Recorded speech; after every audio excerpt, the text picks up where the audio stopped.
सभी सनातन धर्म प्रेमियों को मेरा नमस्कार। एक बार नारद जी विचरण कर रहे थे, तब तीनों देवियां माँ लक्ष्मी, माँ सरस्वती और माँ पार्वती को परस्पर विमर्श करते देखा। तीनों देवियां अपने सतीत्व और पवित्रता की चर्चा कर रही थी।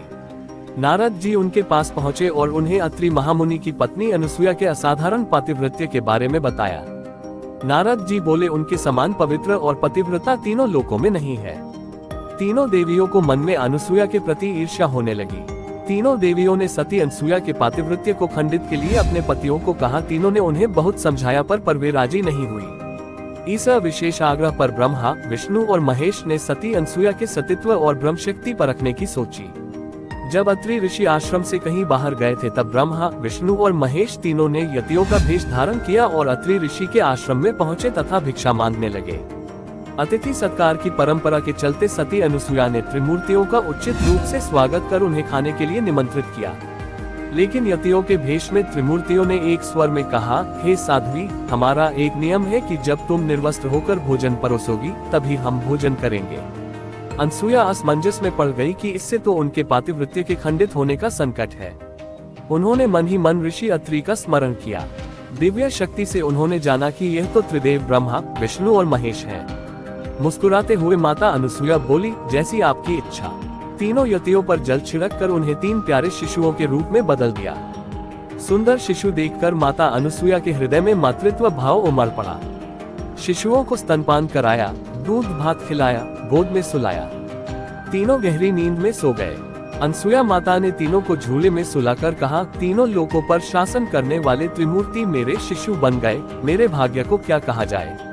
फिर वह मधुर कंठ से लोरी गाने लगी। उसी समय कहीं से एक सफेद बैल आश्रम में पहुंचा। एक विशाल गरुड़ पंख फड़फड़ाते हुए आश्रम पर उड़ने लगा और एक राजहंस कमल को चोंच में लिए हुए आया और आकर द्वार पर उतर गया।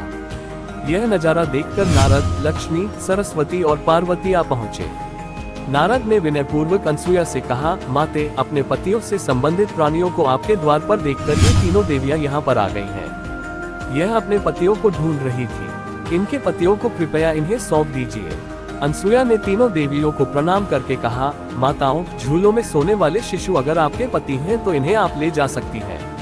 लेकिन जब तीनों देवियों ने तीनों शिशुओं को देखा तो एक समान लगने वाले तीनों शिशु गहरी निद्रा में सो रहे थे। इस पर लक्ष्मी, सरस्वती और पार्वती भ्रमित होने लगी।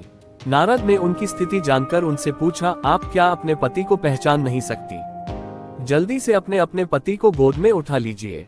देवियों ने जल्दी में एक एक शिशु को उठा लिया। वे शिशु एक साथ त्रिमूर्तियों के रूप में खड़े हो गए।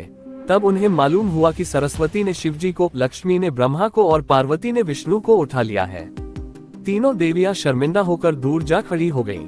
तीनों देवियों ने माता अनुसुईया से क्षमा याचना की और यह सच भी बताया कि उन्होंने ही परीक्षा लेने के लिए अपने पतियों को बाध्य किया था। फिर प्रार्थना की कि उनके पति को पुनः अपने स्वरूप में ले आए। माता अनुसुईया ने त्रिदेवों को उनका रूप प्रदान किया। तीनों देव सती अनुसुईया से प्रसन्न हो बोले, देवी, वरदान मांगो। त्रिदेव की बात सुन अनुसुईया बोली, प्रभु, आप तीनों मेरी कोख से जन्म ले, ये वरदान चाहिए, अन्यथा नहीं। तभी से वह माँ सती अनुसुईया के नाम से प्रख्यात हुई तथा कालांतर में भगवान दत्तात्रेय रूप में भगवान विष्णु का, चंद्रमा के रूप में ब्रह्मा का तथा दुर्वासा के रूप में भगवान शिव का जन्म माता अनुसुईया के गर्भ से हुआ। मतांतर से ब्रह्मा के अंश से चंद्र, विष्णु के अंश से दत्त तथा शिव के अंश से दुर्वासा का जन्म हुआ। ऐसी ही वीडियो के लिए चैनल को सब्सक्राइब करें, इस वीडियो को शेयर करें, लाइक करें।